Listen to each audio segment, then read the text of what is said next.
This episode of Positively Trek is brought to you by our supporters on Patreon, including Jim Stoffel, Joyce Marin, and Carl Morris. Visit patreon.com/positivelytrek to help support the podcast. Perks include early access to episodes, exclusive content, shout-outs, associate producer credits, and more. Thanks to all of you for your support. And now, let the show begin.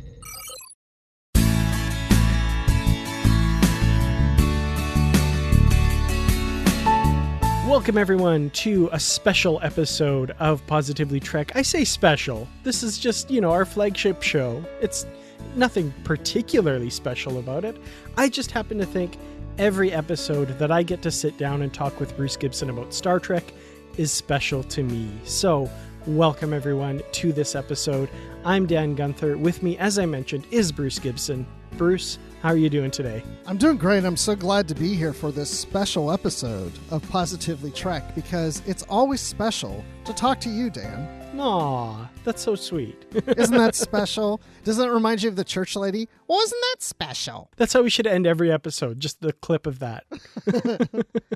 Or get Dana Carvey on the show. Oh, there we go. Yeah, I don't have him on our prospective guest list, but I might have to add him. That's a good one. Yeah, you know what? It would be really cool to get some of the Saturday Night Live alum in here that can talk about their experience of doing skits about Star Trek. Absolutely. Now, I think, personally, that would include William Shatner. He has been on SNL, so if we invite him in that context, maybe he'll come on the show. Yeah. And you know what? I understand that he doesn't know everything, that he has questions because of that new show he's coming to RT. What was it called? Yeah. Like Things I Don't Understand? Man. Something like that? Something like that, yeah. I still don't know what to make of that. I'm still gobsmacked.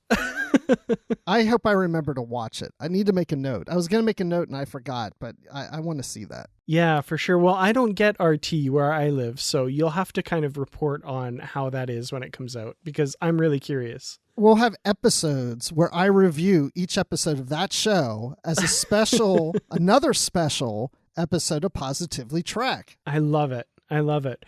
Well, we won't be talking about the content of that show in this episode.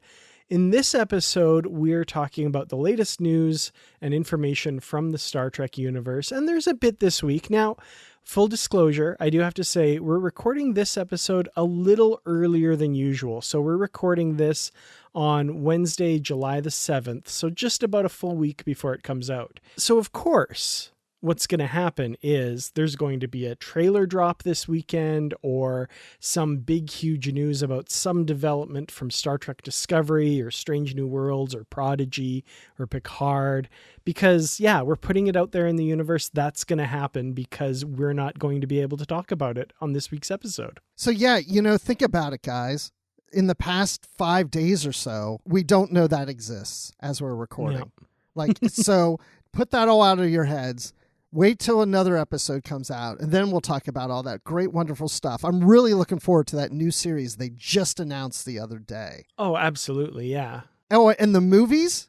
Oh, my gosh. Oh, my goodness. Who would have expected that? I mean, we've always had rumors, but now it sounds like it's really happening. Yeah, and the big name Hollywood star and stars that they announced for it, and them, wow, I'm blown away by the fact that they could get that star power on just without us fans knowing. That was amazing. Oh, yeah, and the invention of the holodeck? I was stunned. Oh, stunned. Blew my mind. Oh my gosh, they said they're going to be released in Walmart in about 2 weeks. We can actually buy one. That's amazing. It's crazy, yes. So there you go, everybody. Just please edit that as appropriate based on what happened over the past few days. And this episode will, in fact, fit what has occurred in the real world.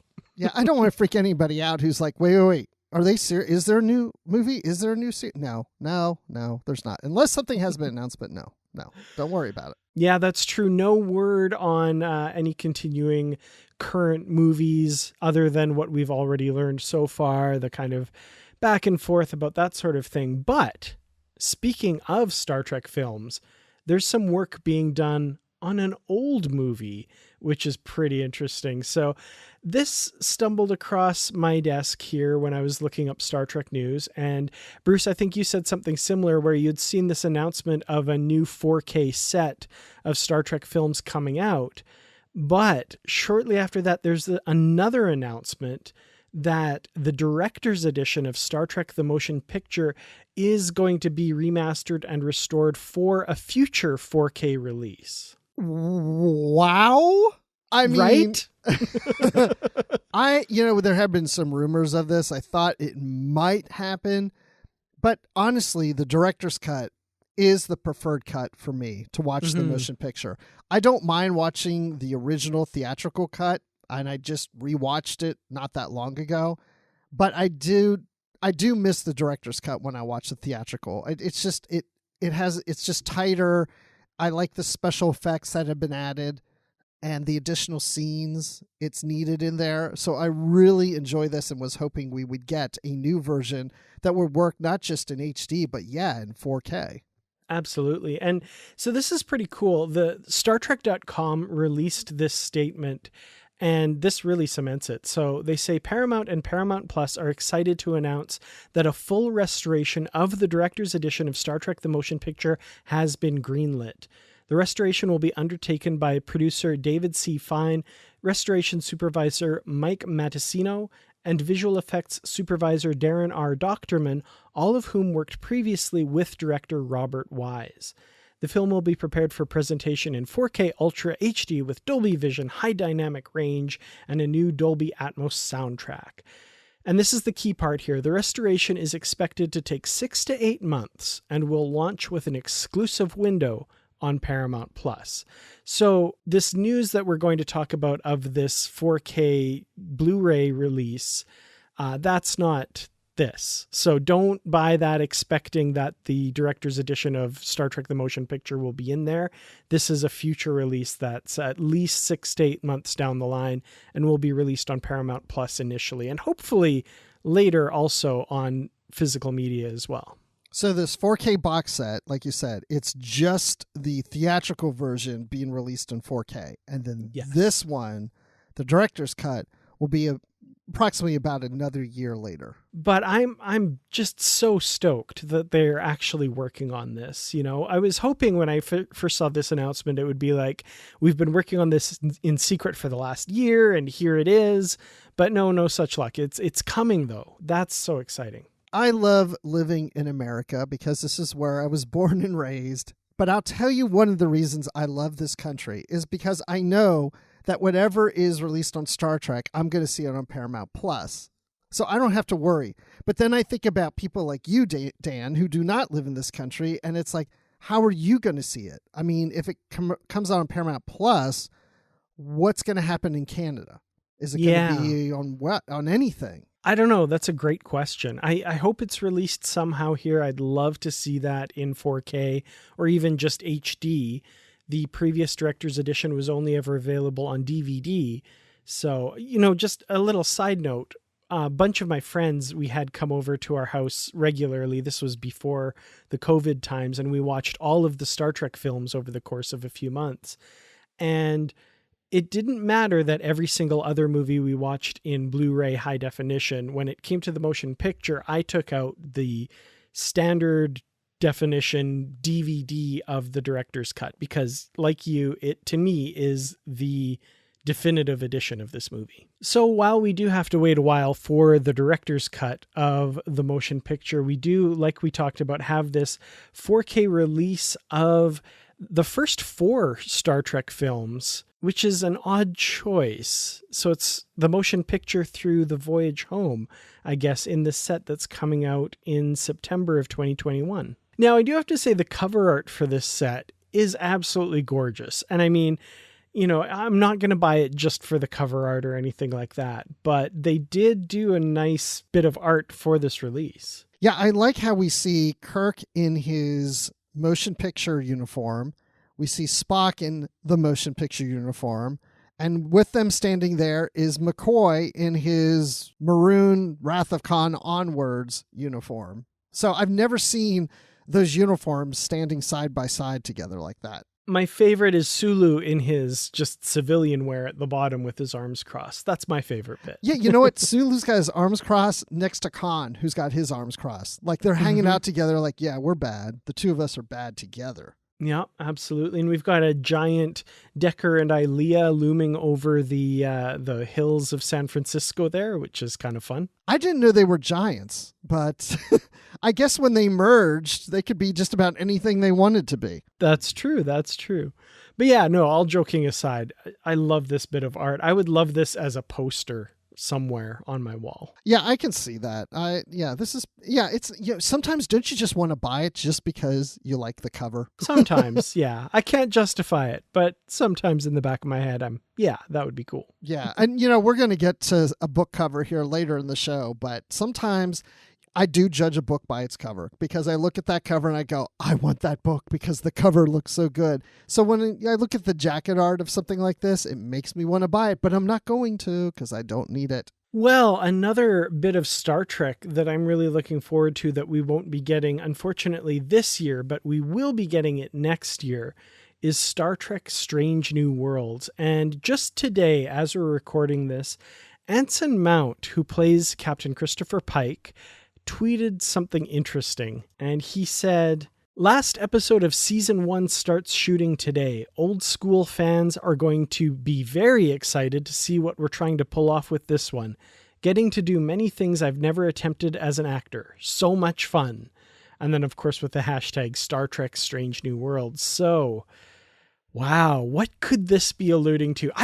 First of all, I would love to work on a show like this, like some project where I have to sign all these NDAs and stuff, because I would have so much fun just like vague booking and vague tweeting and really getting people talking and guessing about what's going on, knowing that I have all the answers and they'll never know until it airs. Yeah, so, okay, I haven't thought about this very much, but okay, old school fans are going to be very, all in caps, very excited to see what we're trying to pull off with this one. Okay, so my first thought when I read that was, oh my gosh, we're going to see a young Kirk, which I know a lot of people would not be happy with because I've heard people express that opinion before. But I don't think it's that, but that was my first thought. Then he says, getting to do many things I've never attempted as an actor. So it's got to be something that we're excited about, but is so different from anything Anson Mount has ever done in his acting career. Something that he is doing. What could that be if you think old school? My first thought, just hearing you speak there, my first thought that went through my head is he's going to do like a Captain Kirk fighting move where he jumps sideways off a wall and body slams into some alien. That's where, no, I don't know.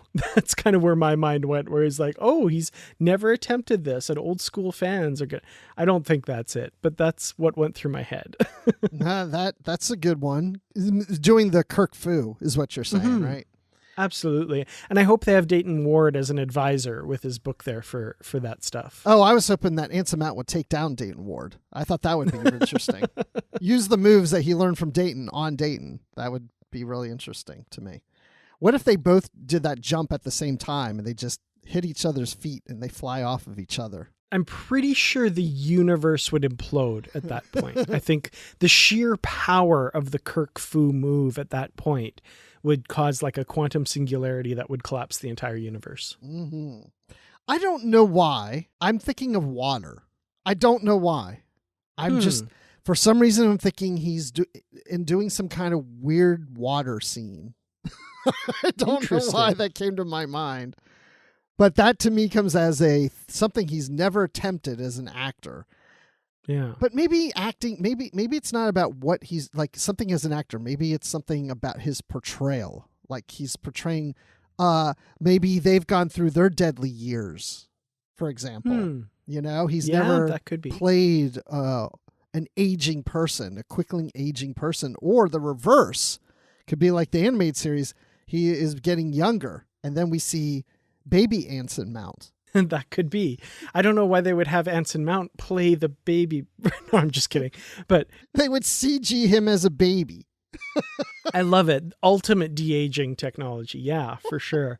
Okay, here's my outside the box thinking. Old school fans are going to be very excited. So I'm going to focus on the old school part of that. Mm-hmm. And I'm thinking back to like the schematics of the Enterprise that came out really early on that were done.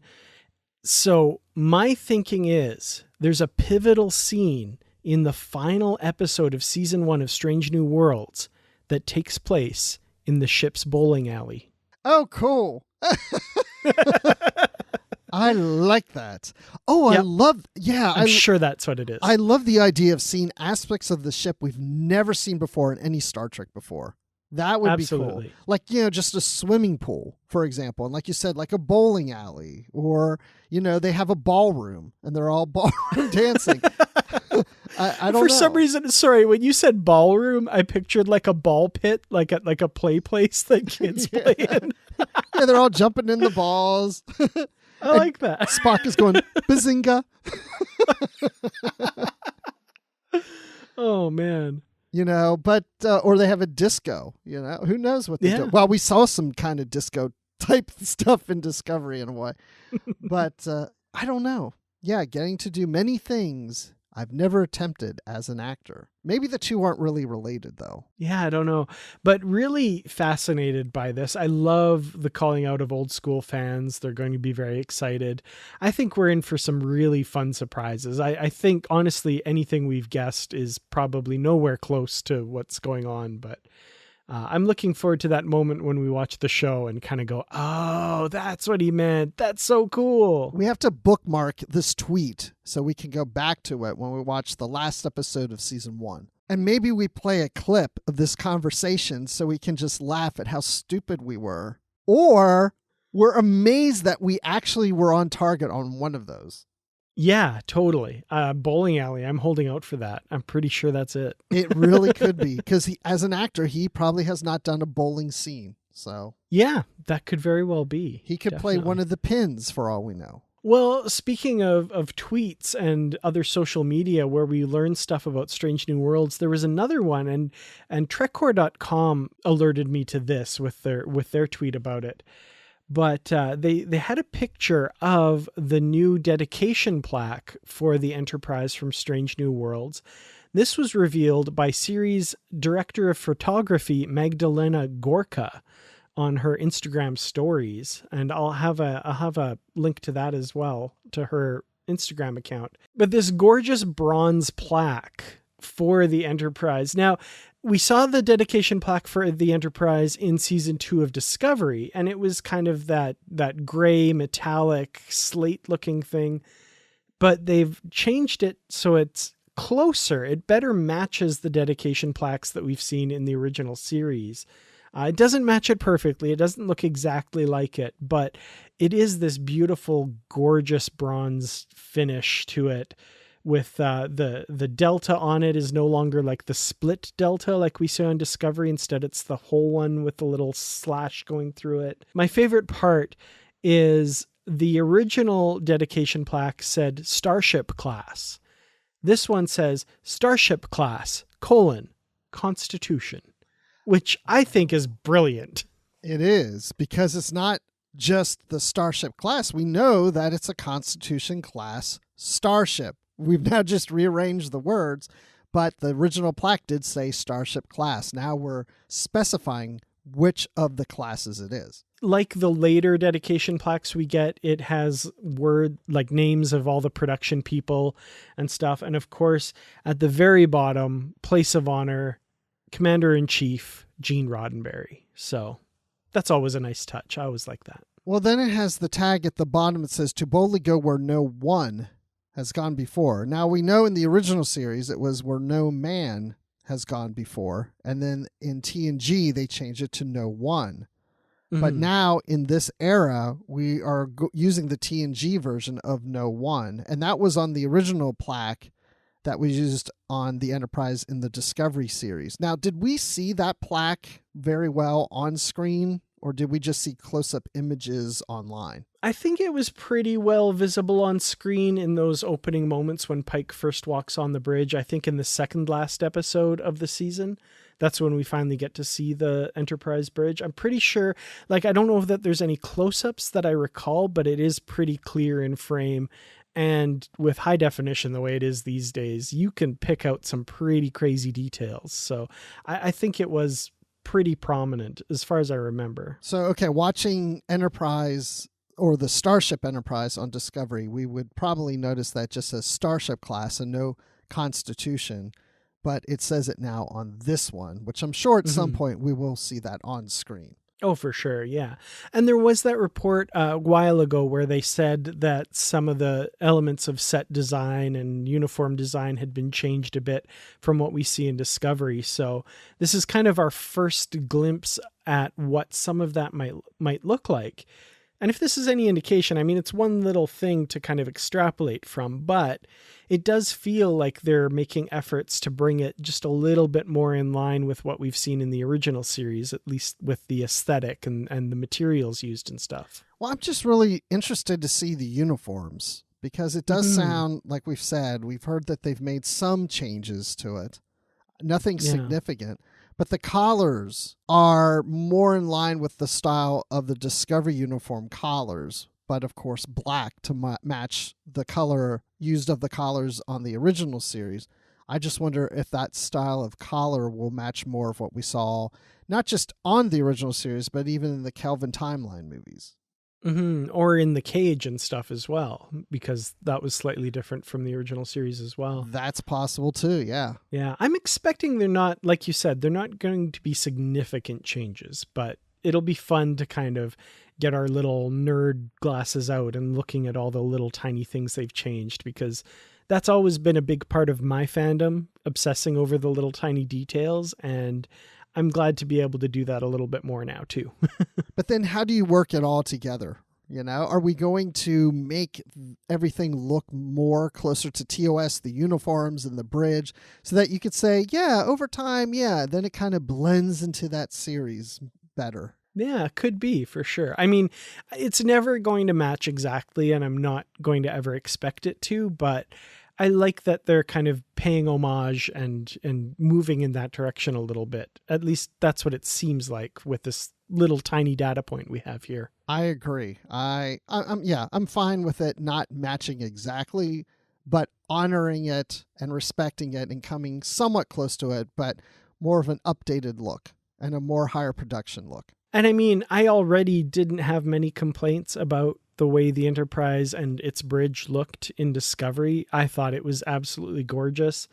And I'm sure whatever they've come up with is going to be at least as gorgeous as that. So if nothing else, we're going to get a lot of eye candy as far as set design and stuff goes with this series. And I'm really looking forward to it. I'm just really anxious to your point about bowling alleys.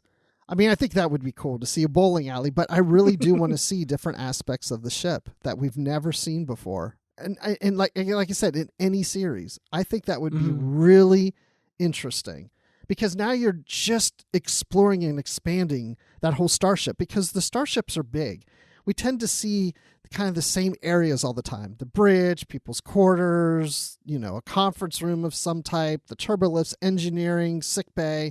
We kind of just stay with those. I mean, I know we've explored some other areas, but these ships are, pretty big. I mean, gosh, Discovery has like this whole thing that turbolifts fly through this big area in the middle of the ship. Yeah, totally. I would love to see more of the ship, more interesting little areas that we've never seen before. But I think I would also like to see some of the classic areas reimagined a little bit. Like, I really want to see whoever the engineer is on the ship at this time crawling up like a 45-degree angle tube to like adjust something in, this little tube in a wall kind of thing. That's just so iconic. Scotty's always in there fixing stuff. I want to see that. Like, just the little things like that make the old time fans go like, yeah, I see what you're doing there. Yeah. I have a feeling we will see that, which just surprises me. We haven't seen that in Discovery. I always assumed, or somebody pointed this out, and it kind of makes sense, that the 45-degree tube is maybe supposed to signify the warp pylons that go up to the warp engines, and Scotty's making an adjustment in there. Oh. So I could see why maybe they wouldn't do that in Discovery because they don't have the same ones. But if that's what that's supposed to represent, that would be cool to see in Strange New Worlds. I never thought of it as being that. I don't think that's true, though. But that's an interesting idea, yeah. Yeah, it wasn't, I don't know for sure that it's true either, but somebody mentioned that once, and I was like, oh, that kind of makes sense. Yeah, it does. But yeah, I never thought of that. Is that how that is in Star Trek Enterprise when we saw In the Mirror Darkly? Because we did see them crawling up that into an area where they're fighting the Gorn and stuff, but that wasn't in the nacelles, was it? No. Don't think so. No, it was just an engineering deck or something like that. Yeah. So what else would you be interested in seeing in Strange New Worlds? Because I think these tweets have kind of opened it up more for me in my head as to picturing what was going on in that show and what we might see. Is there anything that you're like, oh man, I hope they do that? Okay. The first thing that comes to my mind, it's not that exciting, but it always drives me crazy when you watch TOS and you see people in their quarters and there's no windows. I want to see some windows. Yes, absolutely. You know what's funny? The only time we see a window in someone's quarters is in the cage, is in Captain Pike's quarters. Yep. But whenever we see Kirk or Spock or whoever in their quarters, there are no windows. So that's a really good point. I don't know. Is there something that you want to see? I wouldn't mind seeing some classic alien races kind of reimagined a bit. So we get the Andorians and the Tellarites, of course, in Discovery, but I would love to see some other old school TOS aliens come up. Now, we couldn't really do the Gorn because that was supposedly their first contact with Kirk, but maybe something like those little tiny gold guys from the Babel Conference, other Federation members that we don't know a lot about. So yeah, people like that. I don't know, maybe a Megatu, that would be cool. Oh yeah, that's a good one. Yeah. I want to see the Arboretum. I want to see a really full, weird plants, a big area on the ship. I want to see that. Mm-hmm. And they've got to have that plant that was named Gertrude or Beauregard, depending on who you asked. It was the little plastic hand thing. Yes. Yes. Which actually we did see that plant in season 3 of Discovery, and it was CGI. So, but I want to see the old school, somebody's got their hand in a glove. Yeah, no, I don't want to see that. But see, I don't want to keep revisiting things, Mm-hmm. I don't want to revisit, they also ran into the Doomsday Machine. Oh, they also met a Gorn before Kirk met a Gorn. That doesn't really make sense. Oh, they, Tribbles, which we've already had a Gorn skeleton in Discovery. We've already had Tribbles in Discovery, or short treks, I should say. But, I don't want to visit the well too much. So I'm assuming you probably don't want to see younger versions of the characters we see from TOS after Pike, eh? I wouldn't mind it. I wouldn't mind maybe one or two. I don't want to do we've seen them all. Oh, look, there's Chekhov when he's 10. I don't need that, That's exactly who I was just thinking of too. Some visiting ambassador or engineer or consultant or something brings his kid on board and it's Chekhov. Right. Oh, look, there's a teenage Rand on a school field trip on the Enterprise. I don't need that stuff, but I wouldn't mind at some point if they brought in a young Kirk. That's fine. If it makes sense and it works, I'm okay with that. I wouldn't mind if Scotty's the engineer right now, or one of the engineers on the ship. That I can deal with. Yeah, if any of them were to appear for whatever reason, I just don't want it to be all that often. Just maybe once, maybe twice. Well, I can tell you one thing that I don't want to see on Strange New Worlds, and there's a 50-50 chance they're going to do this because this has been a thing that happens a lot in recent Star Trek. I don't want them to go up against some sort of crazy, wild galaxy universe ending threat that's going to wipe out all life in the known universe or something like that. I don't want that. I want smaller adventures. No, agreed. I'm I get a little tired and it gets a little old that Earth is under some big threat or the galaxy's under some big threat. You're not going to, I don't know. They're not going to like this. I almost want to explore something about Cybok. Because no one has really explored Cybok outside of the Final Frontier. And these crew members are not part of Star Trek V, the Final Frontier. So they can know about Cybok in this show because that won't interfere with Kirk and McCoy not knowing who Cybok is in the Final Frontier. I mean, I wouldn't mind like doing something with Cybok where people were like, you know what? Because of what they did with Cybok in that one episode, I really like the character now. It makes more sense. Or I just thought that might be interesting. Yeah, that's something that like new versions of shows and stuff do a good job of sometimes, is kind of rehabilitating some of the wackier ideas. Taking something like Cybok, which is generally not the most lauded idea by fans, and kind of rehabilitating that character a bit could be a lot of fun. I just had an idea where, there's maybe from the second season of Discovery, there's a picture taken that has Spock with the beard. And like Cybok shows up and he's like, hey, I saw you were wearing a beard. I grew one too. Yay, we can be. And then he sees Spock all clean shaven. He's like, aw, darn it. Okay. I thought we could match. I thought we could be beard brothers together. Exactly. But he decides to keep it anyway because, he looks pretty good in a beard. Yeah. No, that would be funny. Yeah. That sounds like a Lower Decks thing, but that won't work. Totally. But, yeah. Oh, I'm just waiting for Mariner to say, dude, don't be such a Cybok or something to Boimler.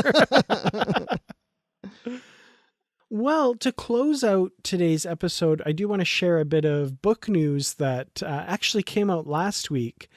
A new cover that was revealed, but it came out just a little late after we recorded. So we do want to cover that this week. We have the cover for Star Trek Coda, Book 1, Moments Asunder by Dayton Ward. And this is the first book of a trilogy that is basically tying up the expanded Treklit universe continuity that started with the Deep Space Nine relaunch and continued on for quite a while. So yeah, this is an interesting cover. So we see Star Trek Coda at the top. And the main feature is the Enterprise E firing phasers from an unorthodox location on the ship. And this kind of swirling blue and red nebula with maybe like timeline stuff going on in the background. I'm not sure. Kind of this grid pattern that might indicate timelines or spatial grids or something like that. I mean, I love the look of the Enterprise on this cover. I love the colors because there's blue there. Blues and purples. And yeah, the Enterprise is firing a phaser. I mean, I like it. It tells me that it's going to focus on the Enterprise, probably more so than any other ship, at least in this book.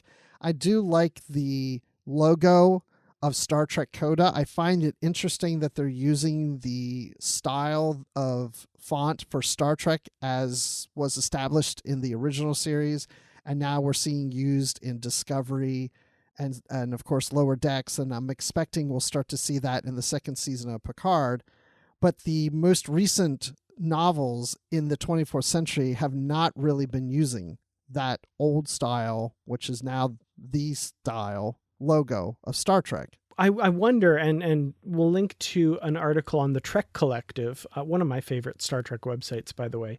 And the author wonders if this will be a triptych type cover, like if we'll have like the three covers all kind of come together to create one image as we've seen in the past. That would be pretty cool. The back cover blurb says something like, the crews of Jean-Luc Picard, Benjamin Sisko, Ezri Dax, and William Riker unite to prevent a cosmic level apocalypse. I'm wondering if the other covers will show the Robinson, the Aventine, and the Titan.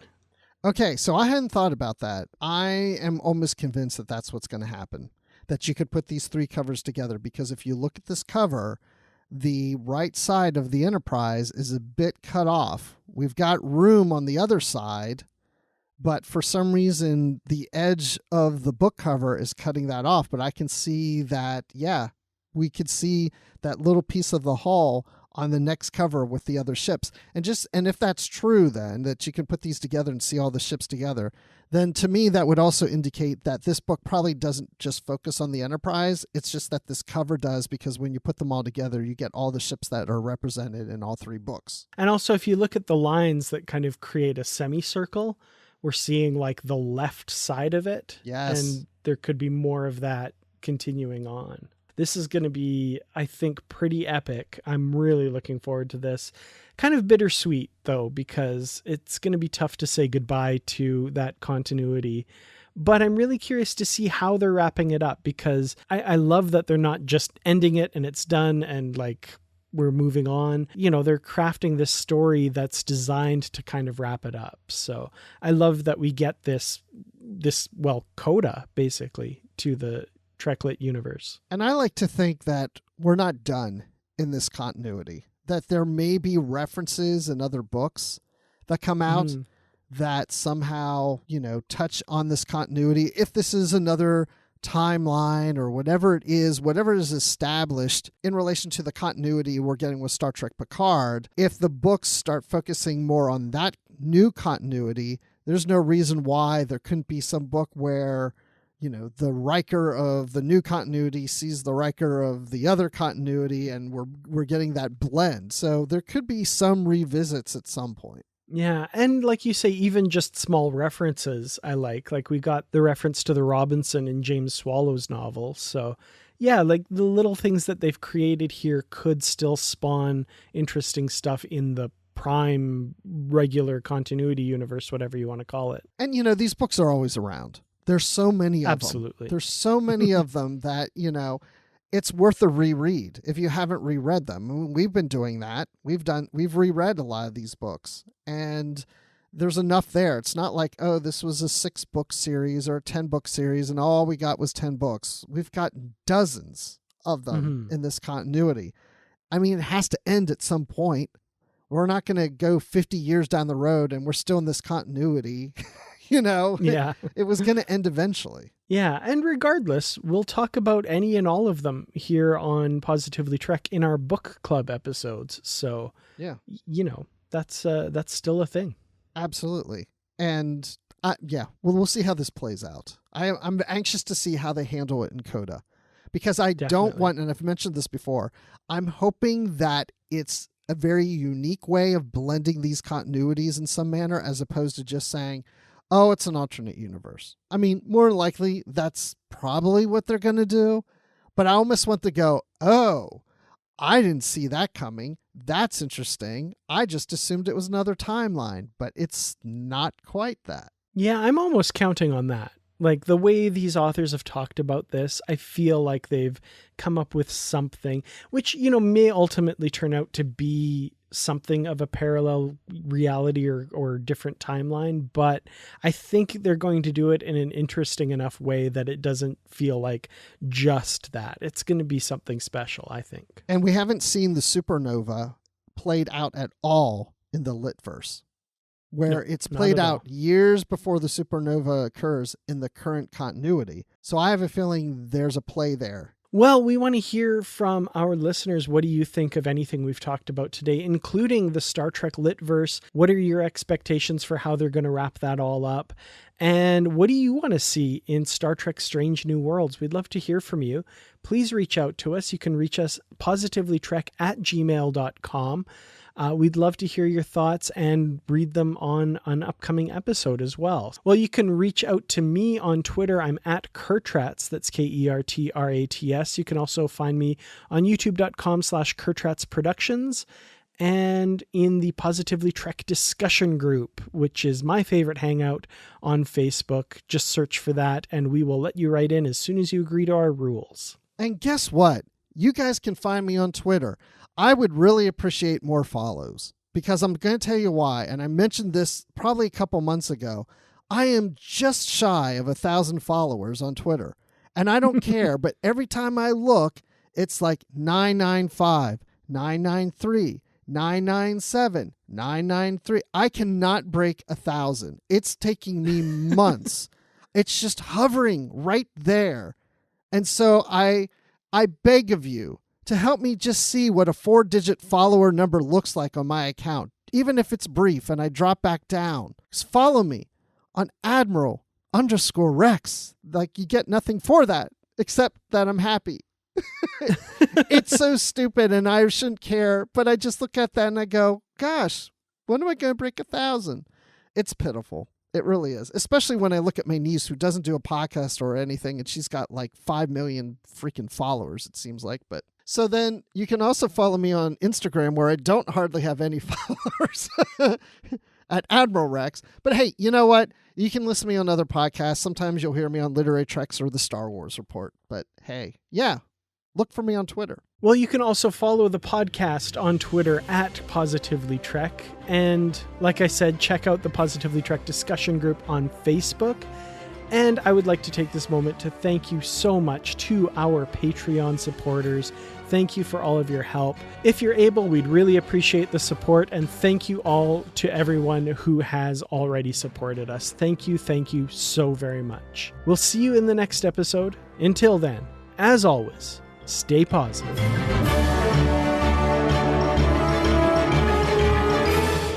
This gorgeous blondes. You like those blondes, don't you, Dan?